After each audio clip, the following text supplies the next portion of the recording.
तो दोस्तों कैसे हैं आप सब। आई होप आप लोगों की जो ऑप्टोमेट्री की स्टडी है वो बहुत अच्छी चल रही होगी। आज की इस वीडियो में मैं जो भी आप लोगों के जो कमेंट्स हैं उसके मैं आंसर करने वाला हूं। तो इस मंथ में जितने भी कमेंट्स आए हुए हैं उन सभी का आंसर अभी मैं करूंगा। तो यहाँ पे मैं आप यहाँ पे मेरी लैपटॉप की स्क्रीन को आप देख ही रहे होंगे। यहाँ पे सबसे पहला कमेंट जो मतलब रिसेंट में जो भी कमेंट्स आए हुए हैं मैं उनसे वहाँ से मैं स्टार्ट कर रहा हूँ। तो अभी शायद ये 37 मिनट्स पहले ये कमेंट्स आया था, इसमें मैंने रिप्लाई भी मैंने किया था। तो ट्रांसपोजिशन वाली जो वीडियो थी उससे उस वीडियो से बहुत सारे लोगों को बहुत कुछ सीखने को मिला है। मतलब ट्रांसपोजिशन किस तरीके से करते हैं, स्टेप बाय स्टेप मैंने उसमें समझाया हुआ है। और यही टोरिक ट्रांसपोजिशन भी मैंने आपको समझाया हुआ है कि टोरिक ट्रांसपोजिशन किस तरीके से करते हैं। और एक कमेंट में एक ने पूछा था कि टोरिक ट्रांसपोजिशन कहाँ काम आता है, तो उनका भी मैंने वहाँ पे रिप्लाई किया था।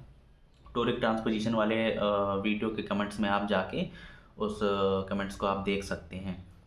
इसमें मैं बताता हूँ कि इस सबसे पहले जो कमेंट आया वो तो ऑसम वीडियो सर, ओके, मैंने इनका रिप्लाई भी किया हुआ है, थैंक यू। और ये बोल रहे हैं कि वाओ जस्ट अमेजिंग, बहुत सारे पुराने डाउट्स क्लियर हो गए हैं, thank you so much sir. Thank you ma'am, thank you.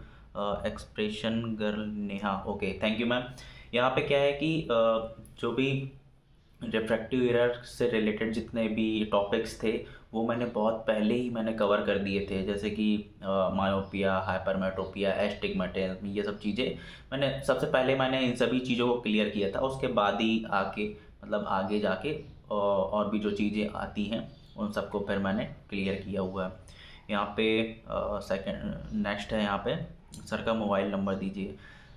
Sir मैं अपना मोबाइल नंबर तो मतलब एक व्हाट्सअप नंबर है, तो व्हाट्सअप नंबर मैं यहाँ पे नीचे मेंशन कर दूंगा। तो जो भी आपके डाउट्स हो या जो भी प्रॉब्लम हो, अगर कुछ पूछना है, बात करना है, तो आप वहाँ पे इसी नंबर पे, ये जो नंबर मैं मेंशन कर रहा हूँ इस नंबर पे आप व्हाट्सअप कर सकते हैं, वहाँ पे हम बात कर सकते हैं। और नहीं तो जो मेरा इंस्टा है, इंस्टा में भी आप मुझसे बात कर सकते हैं, मैं वहाँ पे रिप्लाई देता हूँ सभी को। तो इंस्टा में भी आप मतलब वहाँ पे भी जाके आप मुझसे बात कर सकते हैं, कोई दिक्कत नहीं है वहाँ पे। ओके, इनको कर देता हूँ, thank you sir ji, nice video, okay.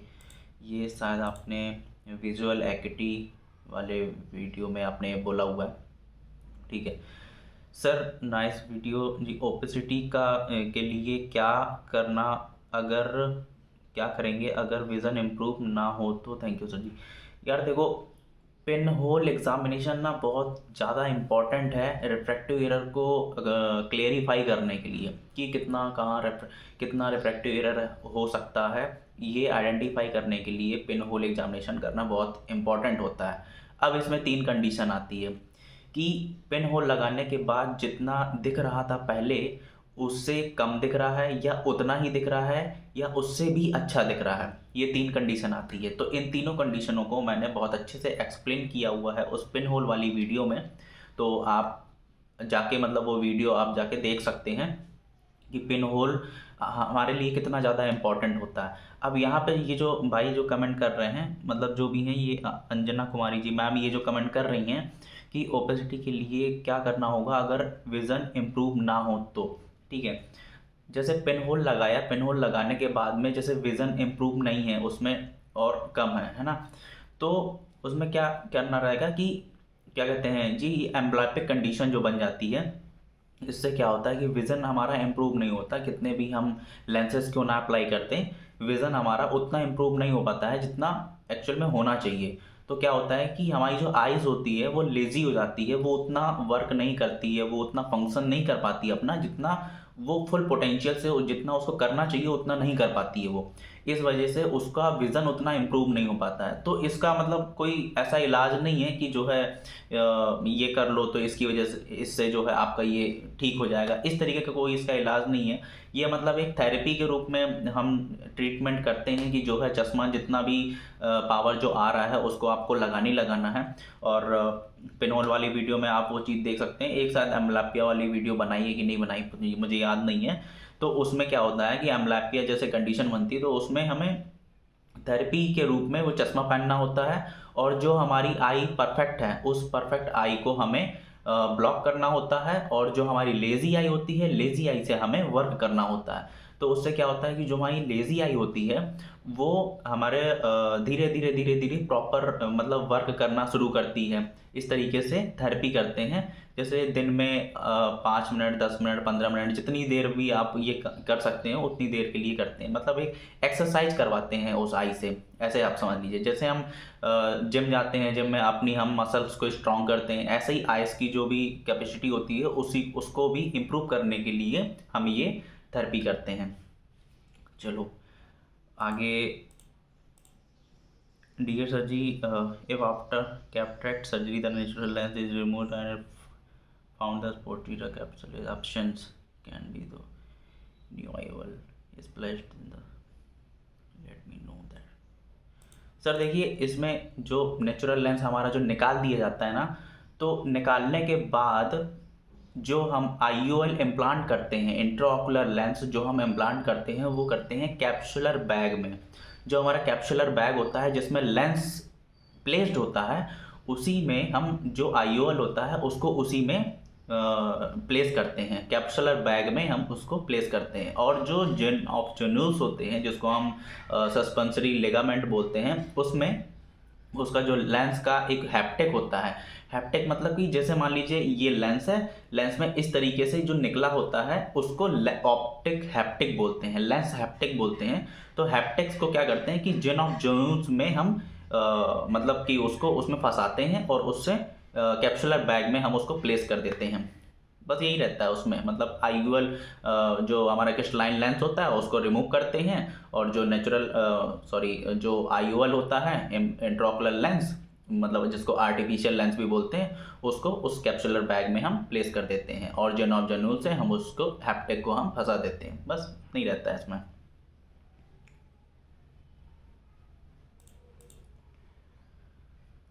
Sir मेरी एक आंख में दूसरी आंख से प्रॉब्लम हो रही है, आंखें ऊपर नीचे भागती है जब मैं हंसता हूँ या खुल के देखता हूँ। सर क्या इस ट्रीटमेंट है, प्लीज़ बताएं, और ये कौन सी बीमारी है? सर देखिए, अगर एक बात तो हमेशा ये समझ लेना कि आईज हमारी, अगर हमारे मतलब जैसे अगर मुझे इधर देखना है तो मैं अपने ब्रेन को फंक्शन मतलब ब्रेन को सिग्नल दूंगा और फिर मैं इधर देख पाऊंगा, फिर ब्रेन हमारा आइस को इधर घुमाएगा, ठीक है।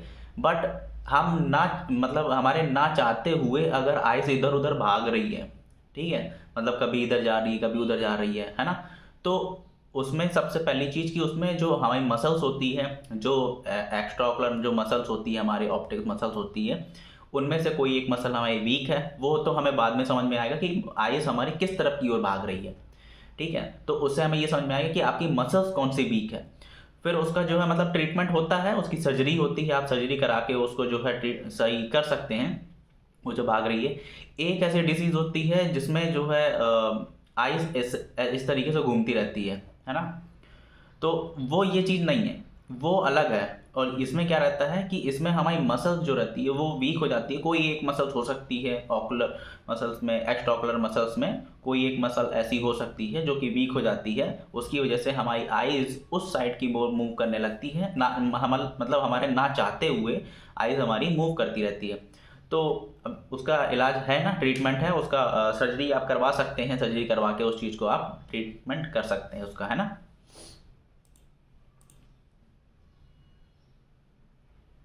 Classification please sir. कैटरेक्ट में आप बोल रहे हैं क्लासिफिकेशन, प्लीज सर। क्लासिफिकेशन तो यार बहुत सारे हैं, चलो ठीक है ट्राई करता हूँ इसमें। फोरिया एंट्रोपिया ब्रो, आपका नंबर प्लीज़ सेंड करो। भाई नंबर यहाँ नीचे व्हाट्सअप नंबर मेंशन हो जाएगा, तो आप उसमें मैसेज कर सकते हैं। और नहीं तो बात करने के लिए आप इंस्टा में आओ ना, इंस्टा में आओ, आप लोग बात करते हैं आराम से, जो भी आपका क्वेरी होगी वहाँ पे मैं सॉल्व करूँगा। भाई नोट्स नहीं है मेरे पास, है ना, मैं मतलब घर में नहीं हूँ, मैं बाहर रहता हूँ, तो मेरे पास नोट्स नहीं है। नोट्स मेरे जितने भी हैं वो सारे घर पे रखे हुए हैं, तो अभी नोट्स तो मैं देखो प्रोवाइड नहीं कर पाऊँगा, तो बहुत टाइम से मैं घर भी नहीं गया हूँ इसलिए। Hi. Okay. Hello, I am a student of Master of Optometry. I want to know practice topic of research and is writing related to contact lenses. Contact lens पे आपको रिसर्च प्रैक्टिस करनी है ना। तो कॉन्टैक्ट लेंस में तो एक मतलब बहुत अच्छा मतलब मुझे टॉपिक लगता है कॉन्टैक्ट लेंस। तो उस पर तो एक बहुत अच्छे नोट्स भी बन सकते हैं, बहुत अच्छी उसमें रिसर्च भी हो सकती है, क्योंकि कॉन्टैक्ट लेंस को अगर आपको समझना है ना, तो कॉन्टैक्ट लेंस से पहले आपको पता होना चाहिए कॉर्निया के बारे में, और आपको पता होना चाहिए जो हमारी टीयर फिल्म होती है, जो हमारे आंसू होते हैं टीयर फिल्म, उसकी पूरी की पूरी हमें नॉलेज होनी चाहिए अगर कॉन्टैक्ट लेंस को समझना है तो। क्योंकि कॉन्टैक्ट लेंस समझने से पहले दो चीज़ें इम्पॉर्टेंट है सभी को इस चीज़ को ध्यान में रखना। कॉन्टैक्ट लेंस को अगर बहुत डीपली तरीके से अगर आपको समझना है ना, तो उससे पहले कॉर्निया और टीयर फिल्म, ये दो चीज़ों को तो हमेशा दिमाग में रखना ही रखना, मतलब इसमें डीपली घुस जाना कॉर्निया और टीयर फिल्म में। ठीक है, इसकी कितनी लेयर होती है, कौन सी कितनी लेयर में कितना क्या फंक्शन होता है, कहाँ से इसको न्यूट्रिशन मिलता है, क्या क्या होता है क्या नहीं होता, मतलब A to Z सब कुछ इसके बारे में आपको पढ़ लेना अगर कॉन्टैक्ट लेंस पे आपको रिसर्च करनी है तो, है ना। ये दो चीज़ें बहुत इंपॉर्टेंट है, इसको ध्यान में रखना।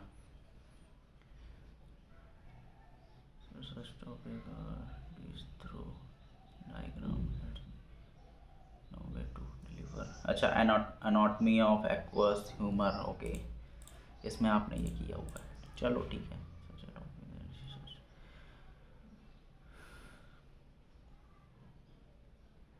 अभी झाड़ू तुम भेले सीख लो पता नहीं क्या लिखा हुआ है, मुझे खुद नहीं समझ में आ रहा।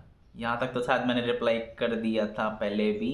I am Pakistani, let me talk best topic of about research. तो देखो मैंने इनको जो टॉपिक भी सब भेजे थे, इन्होंने पूछा था कि जो है रिसर्च टॉपिक पे जो है मुझे कुछ टॉपिक सजेस्ट करिए, तो उस पर मैंने इनको भेजा था। ये कॉर्निया हो गया, कॉन्टैक्ट लेंस, रेटिना, आप लोग भी ये चीज़ देख सकते हो, है ना। इसमें cornea, contact lens, retina, binocular vision, strabismus, optometry behaviour, glaucoma, cataract, colour blind, optometry, public health और ये पेडियाट्रिक, इन सब मतलब ये टॉपिक्स हैं इसमें से जिसमें आपका ज़्यादा इंटरेस्ट हो, जिसमें आपको ज़्यादा समझ में आता हो, तो आप उसमें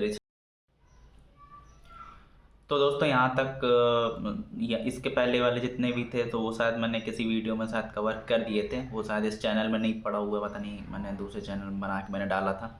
चलो ठीक है, तो ज़्यादा वीडियो भी ज़्यादा लंबा हो जाएगा। तो दोस्तों आई होप आपको इस वीडियो से मतलब जो भी मैंने कमेंट्स के मैंने रिप्लाई किए हैं उससे कुछ ना कुछ सीखने समझने को मिला होगा। मुझे अभी एग्ज़ाम के नोट्स, जो एग्ज़ाम के पेपर्स होते हैं वो मुझे अभी मिले हुए हैं, तो मैं उससे भी आपको कुछ ना कुछ सिखाने समझाने की कोशिश करूँगा। तो दोस्तों मैं अगली वीडियो में मिलूँगा।